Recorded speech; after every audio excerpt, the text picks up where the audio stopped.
right now, we are on timing. Well, actually, no. In a second, we're gonna get on timing. But first, we're gonna start this video on this case I got. Wait, hold on. Today, I come to you with a question, a statement, really, but it's formatted as a question. Are live service games inherently evil? I would answer that with, it's kind of complicated. It's a case-by-case basis. But I would say that overall live service games are net negative on the industry. But we all have the live service games we love. We all at one point played the brakes off of Fortnite. Some of y'all still playing Fortnite. We all mess with Roblox.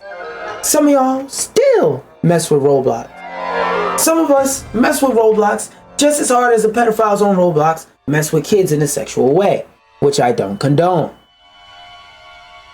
But there's a lot of bad things. There's a lot of downsides to live service games. Like, for example, it's damn near impossible to properly preserve a live service game because once the servers get cut off and you can only find 10 people in the world that want to play a game, arguably that's not the same as when the game first came out or what the game was meant to be when thousands and hundreds of thousands of people are on the game. So preservation is terrible.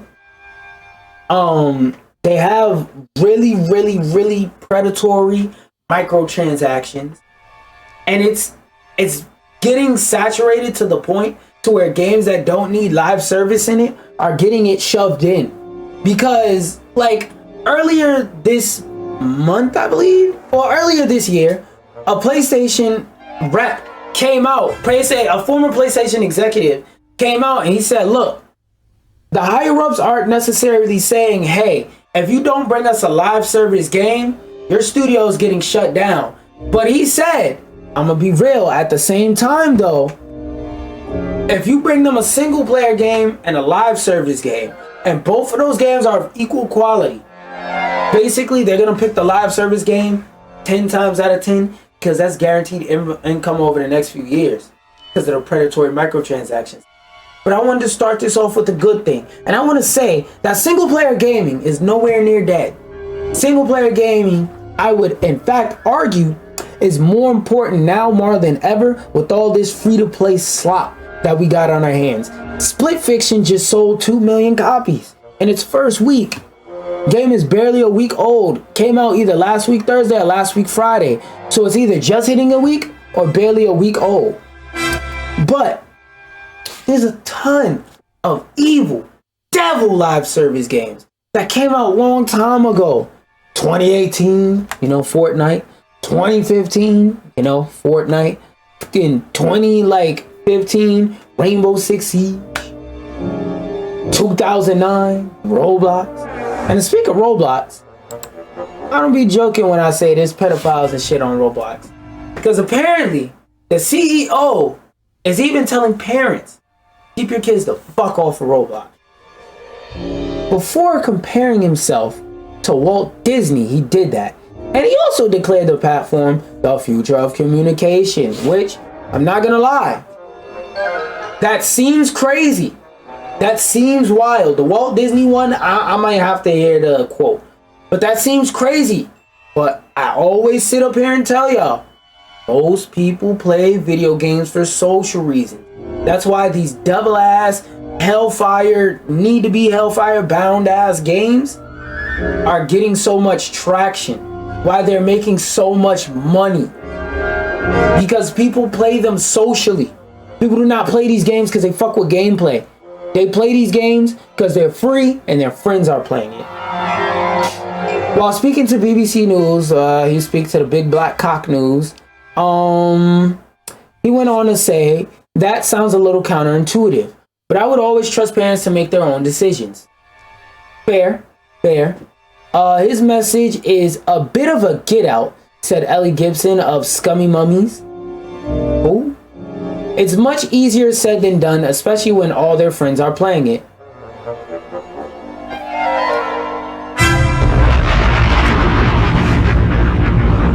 goes back to what I keep saying. For people who are like me, who are more hardcore gamers, who are like gaming enthusiasts, we're gonna play different video games regardless. Most people are not. They don't care about the video game. They care about the people playing the video game with them. Roblox is one of the most popular platforms in the world with over almost 80 million daily active users. Active. And a long-term goal, I kid you not, of making 1 billion daily active users. There are some countries that don't have that many people. Hold on, let's try something out in Perplexity. 79 million search. All right, let's go to Perplexity. I want to see something. Please name some countries with less than people. Okay, so let's keep in mind they have 79 million active users. That's more than 30. I asked AI to name me some countries with less than 80 million, specifically 79.5, but less than 80 million people living in there. And it gave me 30 countries, nigga. The first one, nigga, Nigeria, Australia. More people play Roblox than live in Australia. And what is that? 6, that's 3. 3 times. The amount of people that play Roblox is 3 times the amount of people that live in Australia. It's 3 times. Over 3 times the amount of people that live in North Korea. It's, let's see. It's fucking damn near more than 3 times the amount of people that live in Guatemala. More than 3 times the amount of people that live in the Netherlands. More than 3 times the amount of people that live in I thought that said Berlin, Benin. That's more than the amount of people live in Rwanda, nigga. South Sudan. That's damn near 7 times more people play Roblox than live in Haiti. Than live in the Dominican Republic. Than fucking Cuba. It's over 7 times more than the amount of people that live in Cuba. Cuba. You can fit, if everybody in Cuba duplicated themselves, 7 versions of themselves, it still would be less than the amount of people that play Roblox. I need y'all to understand.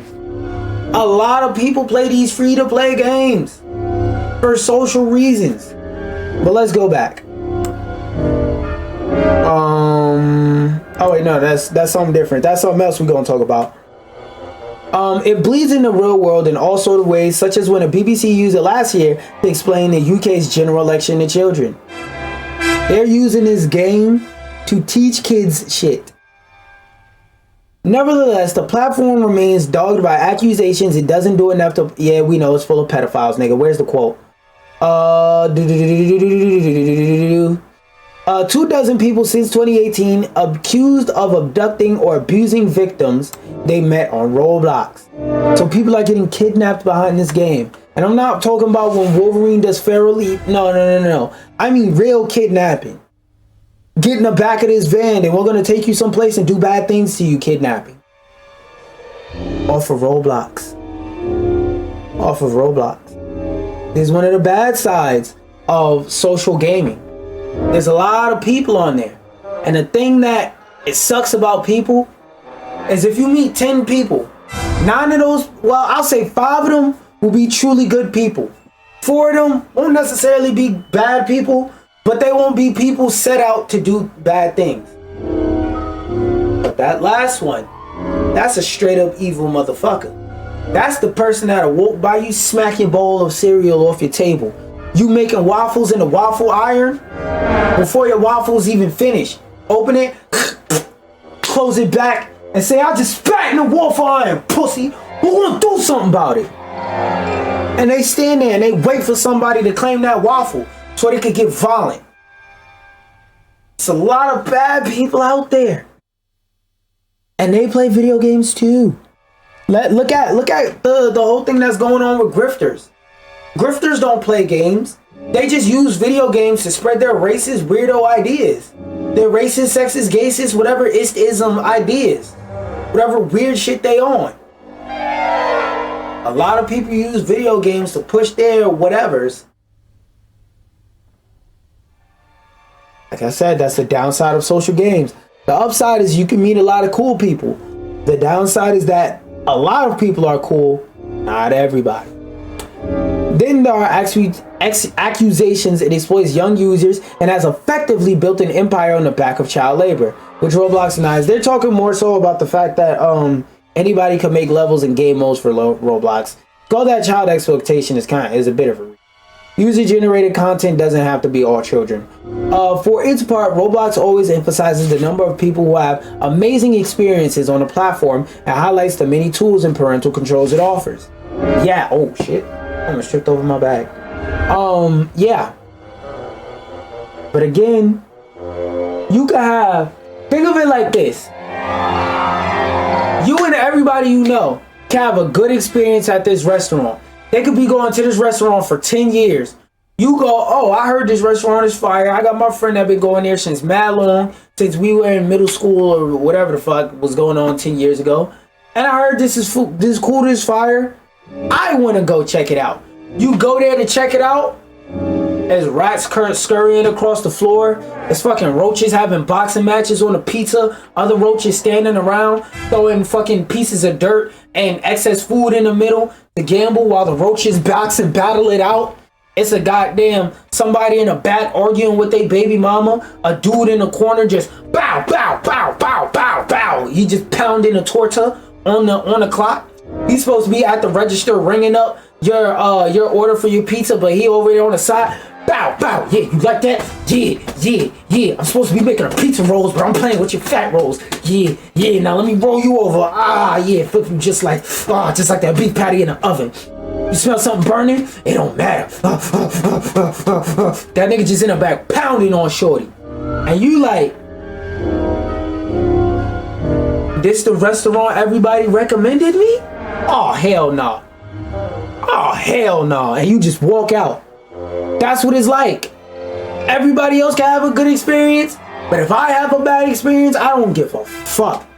Fuck everything that I heard, that I saw. Nigga, I had a bad experience. I'm not going there anymore. I'm not spending my money at that location at all. I know that example was kind of, a little bit bizarre, but fucking ball weed. We do in the company take the attitude that any bad, even one bad incident is too many.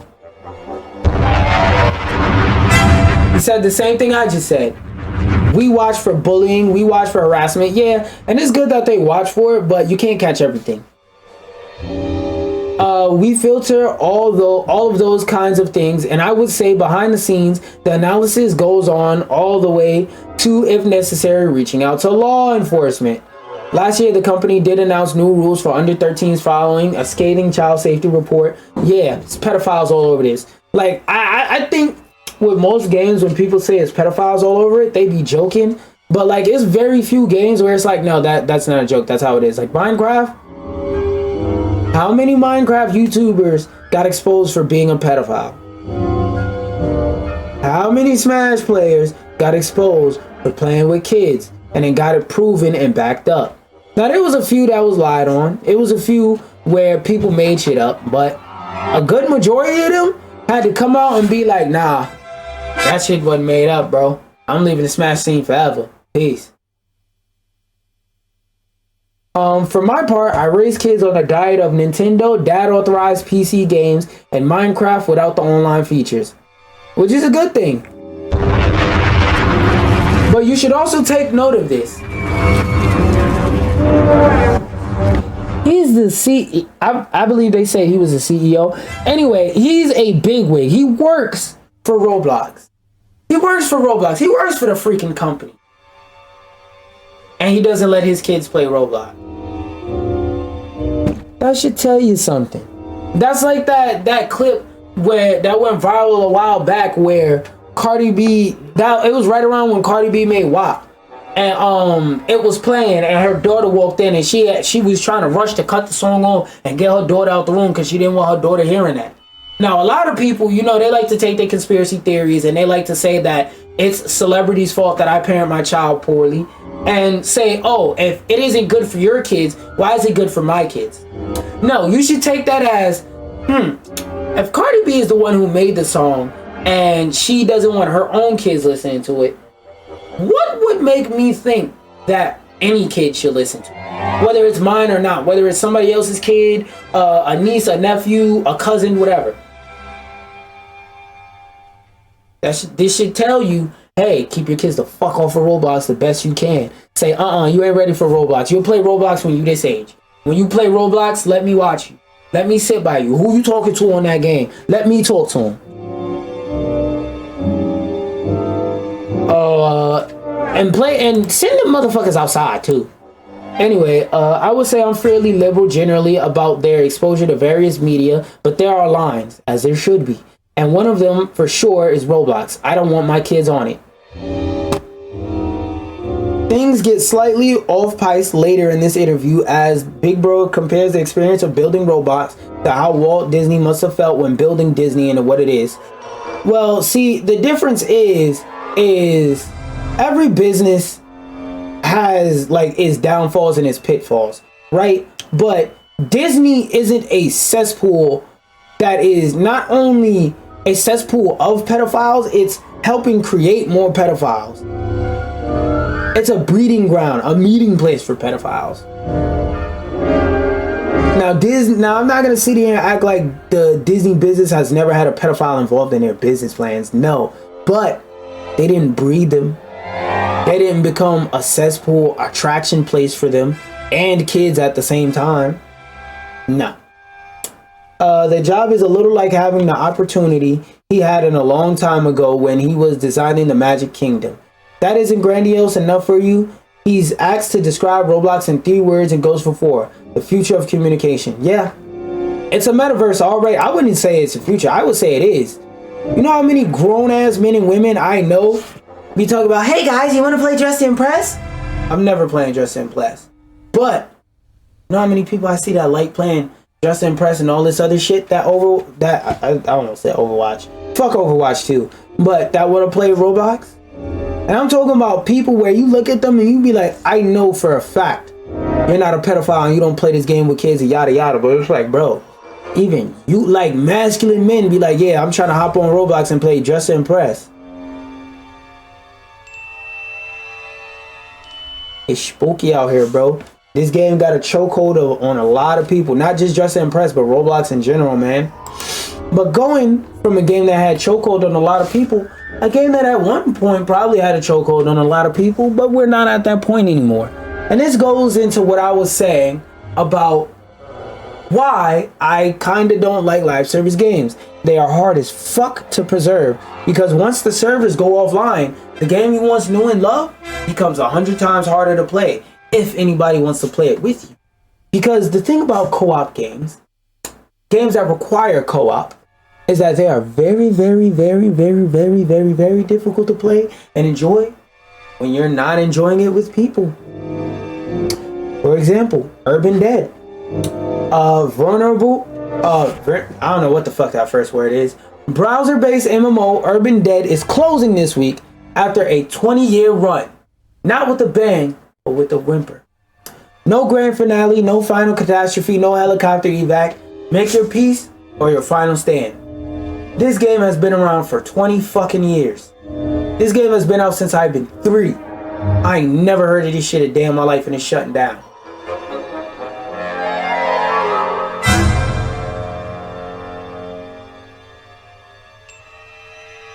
If I wanted to play this game at any of its previous points, any of its previous iterations, previous states, I'm cooked. Versus a game like, I don't know, NBA Street that came out when I was like 4 or 5. I can still play that game in full, with or without friends, and have a good old time and enjoy it. Let's read a little bit of this article, because I expect this shit to be short. Oh, this is definitely not short, but I ain't reading the whole thing. The MMO, which put players in control of either survivors or zombies in a fictionalized city of Meltron, played out in real time, with players given one tick of activity every 30 minutes. Sessions could be wrapped up in about 10 to 15, but players soon group together to take their actions at the same time, injecting a large-scale strategic element into the action. And the early IRC chat around the game meant it could become all-encompassing. So this game requires people to strategize with, or it's going to get real hard, real difficult, real spooky. This game, like they said, has been around for 19 years, 8 months, and 11 days. This shit came on when I was like 3. Never heard of it until today when it was getting ready to shut down. If I want to enjoy this game at its peak, I basically have to drop everything I'm doing and play it now. At least it was for me. Back in 05, I was part of a big big organizing of players that led to the creation of emergency services, the Meltron Fire Department and the Police Department, that eventually became a citywide anti-zombie effort. Although I stopped playing back in 07 or so, it was a blast on one of the first games of this kind that he played. So this man was a digital firefighter. They were making firefighter departments and police departments. They were RPing. In 05, they was engaging in GTA RP. PC gamers Andy Chalk had a similar experience with Urban Dead and the Infinite blah blah blah. It's been a few years since any meaningful update, but that hasn't stopped a handful of diehard players from staying involved and keeping the lights on across Meltron and occasionally grouping up to try and break into the last few remaining safe houses. This game had diehard players, but here's the thing: it don't matter how diehard your players are, unless all them niggas is millionaires. It costs money to keep them servers up. It costs money to keep them servers up. Let me say that again. It costs money to keep them servers up. Eventually, you're either gonna achieve Fortnite's level, where keeping the servers up is not gonna be a problem, or you're gonna do like this. And y'all may think of success story games, but there's more knockout cities than Fortnite's. There's more Concords than Fortnite's. There's more Battleborns than Fortnite's. Or shit starts to dwindle away like an Overwatch 2, become a shell of its former self. Okay? Not everybody can be League of Legends. Not everybody can be Dota. Well, Dota 2 technically, but still, the franchise. The blame is instead the UK's Online Safety Act, which comes into effect later this month. In an update on the website, the creator writes, with the possibility of heavy corporate-sized fines, even for solo web projects like this one, I've reluctantly concluded that it doesn't look feasible for Urban Dead to be able to continue operating. And even some random shit like this, any random thing could happen that can make it hard as hell to play a game. That's what my next video should be. My favorite dead live service games. That's what I'm gonna do. Let me note that down.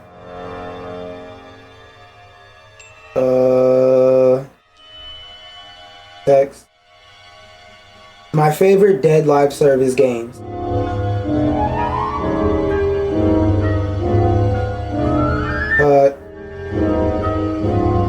Cool. I'm gonna work on that later. But for now, with the possibility of heavy yeah, any random thing could happen to shut this shit down. That shutdown is coming on the 14th of March, so tomorrow. So if I wanted to ever experience this game, I would have to play that bitch in between right now and tomorrow before the service cut off. Who's calling me?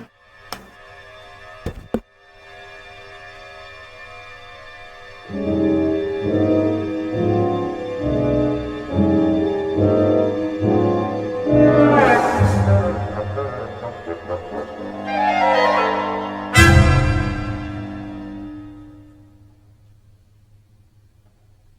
I just got a call real quick. What was I saying? Oh yeah, between today and tomorrow 12 noon UTC. Don't even know when that is. Don't even give a fuck. And its wiki will be set to view only, turning it into an urban dead memorial.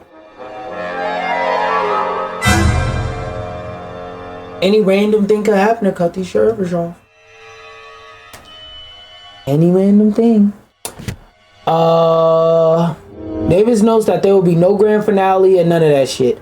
Other groups are presumably observing the shutdown in their own way. I'm just happy to be in an RRF Discord so I can see all their secret plans, blah, blah, blah, blah, blah. That doesn't fucking matter. None of the rest of this shit matters. That's just nigga yapping and reminiscing. There's another thing about live service games. For any random reason, the servers could get shut the fuck off. And now the game, as you know it, is unplayable for the rest of the time. Yeah, there will be workarounds. Like, for example, there's still like 5-6 people on Earth that play Gotham City Imposters. But who the fuck cares about Gotham City Imposters?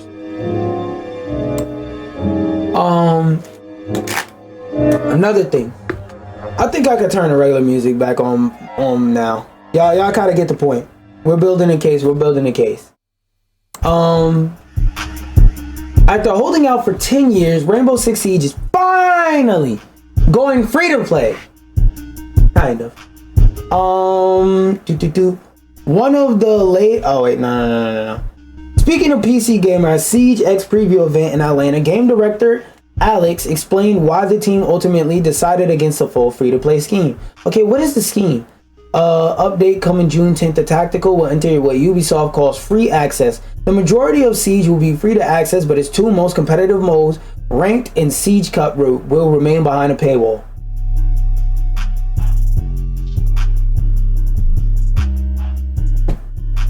That makes sense because people who are likely to play this game in a like casual capacity would never give a fuck about ranked would buy this game, play it, and would never pay for the rank mode and just buy the microtransaction stuff and be happy. But the people who really would want to play ranked, they're fucking crazy and delusional, and they all think they're gonna go MLG Pro and that this is just an investment.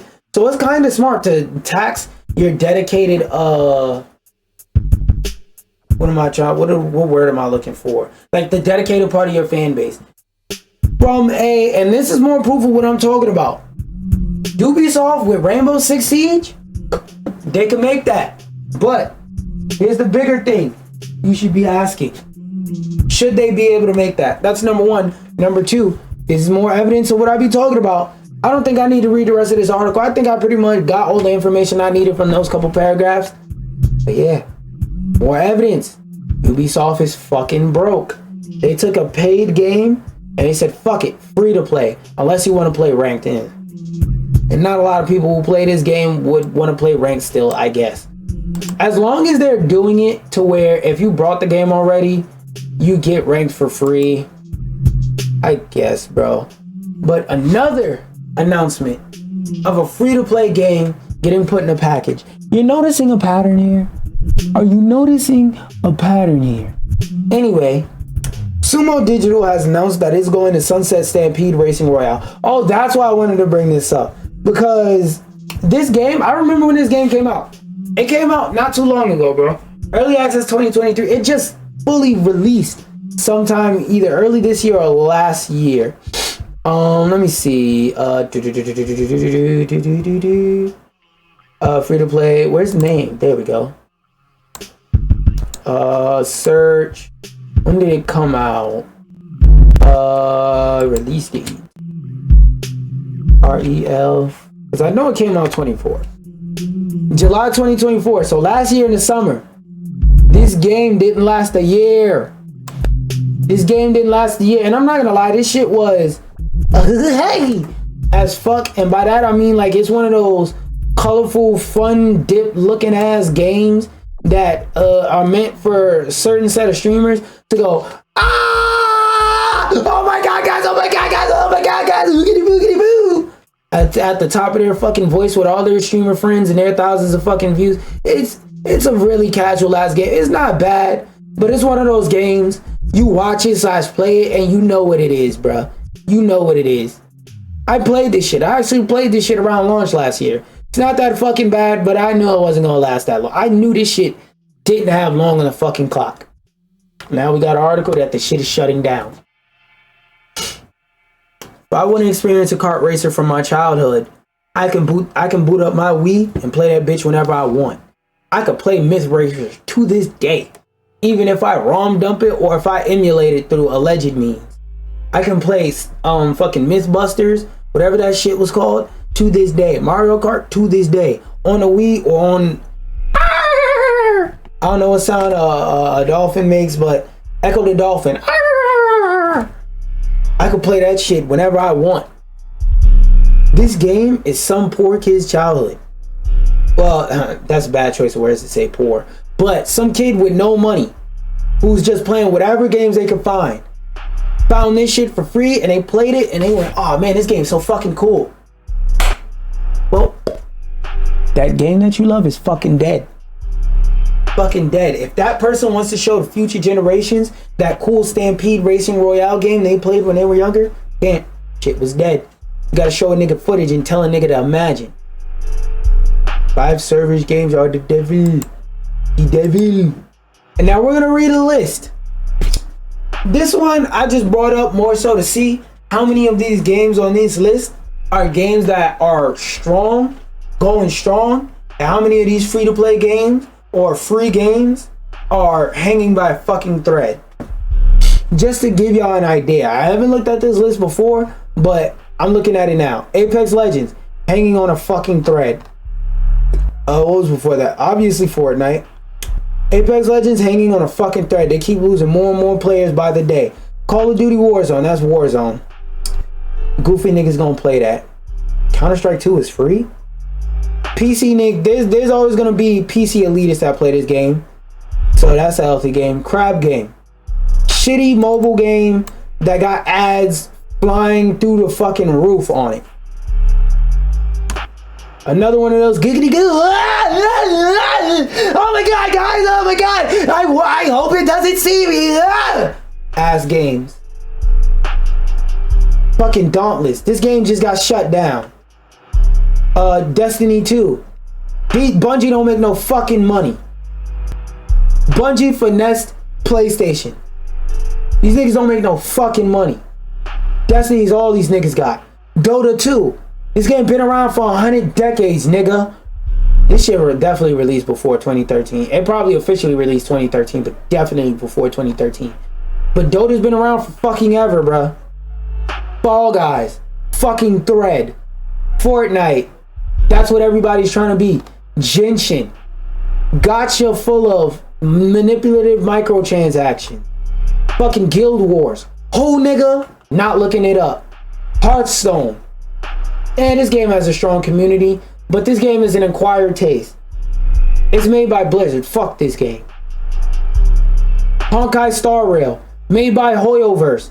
I believe. The same people, MiHoYo, Hoyoverse, whatever the fuck name they're going off right now. Predatory, microtransaction heavy, mobile game.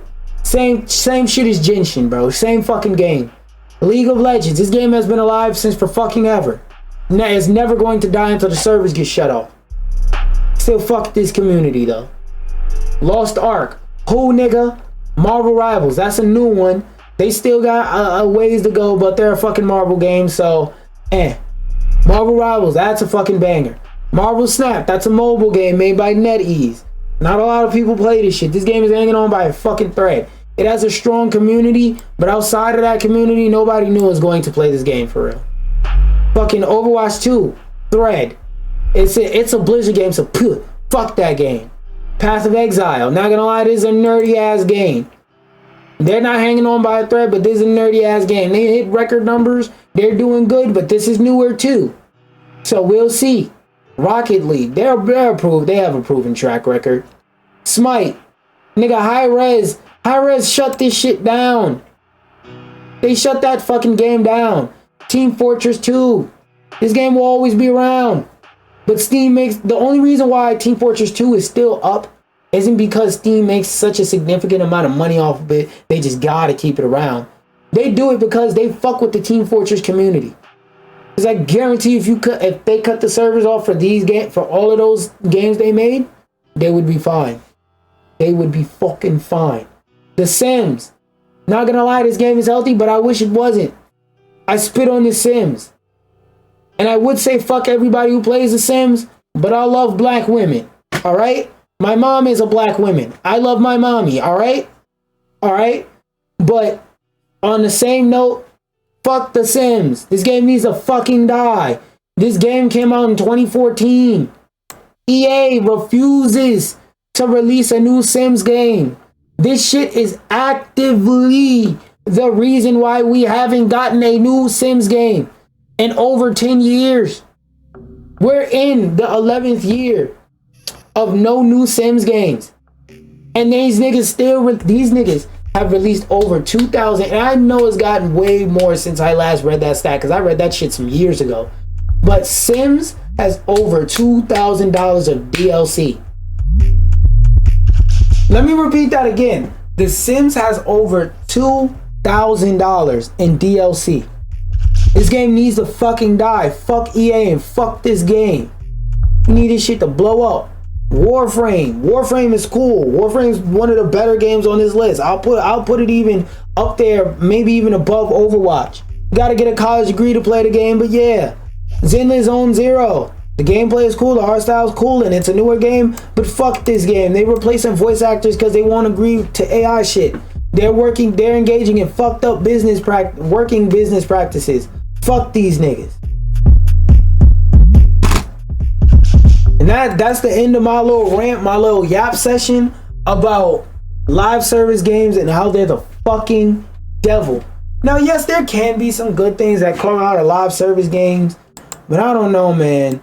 It's a lot more shitty stories about live service games than I have with actual games. Like, I would rather receive a full game that never gets a sequel than never receive a game and then never be able to play a game at all ever. Cause like, let's say for example, I don't know, what's a game that'll never get a fucking sequel? I would say Okami, but that's kind of changed. But let's pretend like the Okami 2 sequel was never announced. Oh, actually, I know one. MK versus DC. There will never be an MK versus DC 2. I was about to say Avengers 2020, but I don't know about that one. I'm trying to think of a game. Let me look at my games real quick. Let me see if I have a game that'll never get a sequel up here. Not Space Marines, not Astrobot. Definitely not NHL. I still haven't opened that shit to this day. Street Fighter X Tekken. That's a good example. Street Fighter X Tekken. I have Street Fighter X Tekken on my shelf. There will never be a Tekken X Street Fighter. That shit's super flop. That shit sold triple paper, nigga. The money you used to buy that game, if you bought it, was worth more than the fucking game. Especially after the updates and shit like that ended. Nigga, you go to sell that shit at GameStop, they might hit you. I seen an article a little while ago, like a couple days ago, within the last week, where a nigga took his PlayStation to GameStop, and GameStop actually, no bullshit, said, nigga, you owe us for bringing that in. I'm not being funny, I'm not bullshitting you. They said, if you bring in your PS4, we can sell it to you for negative money, meaning you gotta pay us to take the shit and charge somebody $300 for it. But back on topic, if Street Fighter X Tekken never gets a Street Fighter X Tekken 2, or we never get a Tekken X Street Fighter, I can still play Street Fighter X Tekken. If Smite shuts down and Smite 2 never gets finished, Smite is unplayable for the rest of history. That other game we read about, the one I never heard of, will never be playable again in history. Live service games are the fucking devil. Okay? A shitty video game isn't that detrimental as a shitty live service flop. That's another thing too. It fucks over the industry. Because if you drop a live service game that flops hard, it is nowhere near as bad as dropping a live service game that flops. Because if you drop a single player game or like a story game that fucking flops, you could recoup by making a game so good that it pays for that and itself and what you want to do next. That's realistic. Nigga, a live service game keeps costing you money. So if you drop a live service game in January and that shit sucks, in May, you're still paying to keep the servers up. In fucking September, you're still paying to keep the servers up. It fucks you over now and it fucks you over then. I don't know. I don't really have much more to say about that other than that. But yeah. Thank you for coming to my rant. Thank you for coming to my TED Talk about why live service games are the fucking devil. I think I could have got more into the predatory microtransaction thing, but I've done that so many times in my videos, and I'm pretty sure a lot of you understand. And if not, just look up the fucking a fucking video about it. There's tons. But I just wanted to talk about it more in general. Maybe we could go back and forth in the comments if you made it to this part. Live service games are the fucking devil. If you're here in the live, just reload your fucking stream and I will be right back. Actually, when I type reload, I'll be right back, because I'm gonna go ask somebody something real quick.